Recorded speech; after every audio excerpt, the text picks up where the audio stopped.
me who really loves you, babe. You had a fantastic evening with me, didn't you? Didn't you? Preston just stood there looking dazed for a minute. Then he finally turned to Ella and yelled, Ella, this was a horrible thing to do. I love Sarah. Then he grabbed my hand and pulled me in for a kiss. Ella stormed out furious. As I kissed him back, I realized that for the first time, I was completely sure I loved Preston and could trust him forever. But my joy was disturbingly short-lived. I woke up the next day to Mom's screams. I jumped out of bed, afraid that someone had died. She was sitting in the kitchen, crying her eyes out. I asked her what was wrong, and she pulled away from me.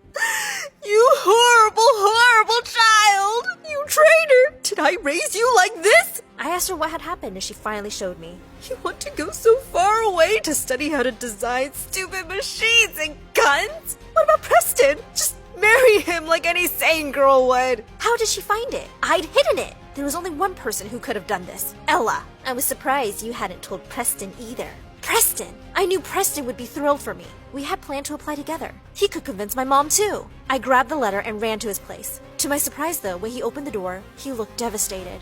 I'm so sorry, babe. I'm just so sorry. I had no idea what he was talking about. What happened? What's wrong? I didn't get accepted to the college we applied to together. When Ella called this morning, I knew I'd have to tell you. I still didn't understand what he meant till he clarified. We agreed to go together, remember? I know you can't go if I don't, right? For a minute, I was in shock and then asked if I could go alone. Suddenly, he was yelling, I thought you loved me! I told him I did. After all, just last night, he had proof that I could trust him. Prove it. Rip up this letter and forget about it. Don't worry. There will be plenty of opportunities for us at our college. When Ella found out that Preston and I were going to the same college, she ran out of the house and literally never came back. A week after she left, I came home and found Mom passed out on the couch. I rushed her to the doctor, who said that her heart was broken and she needed to be taken good care of. When she woke up, she started crying. He's gone! He took all our savings and ran away with his son!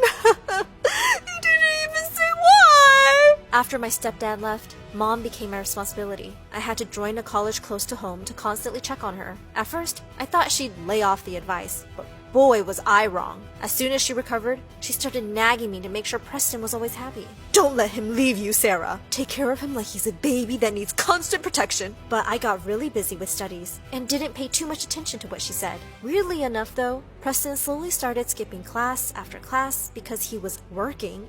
And when I complained to Mom, she made me do all his work. He's just being a man and focusing on earning. You should be grateful and help him out. But not long after, Preston came home and started yelling. The house was a mess. You're never around to do chores and I have to eat out every day. I was furious. I was always busy with his assignments, and it's not like he ever gave me any of the money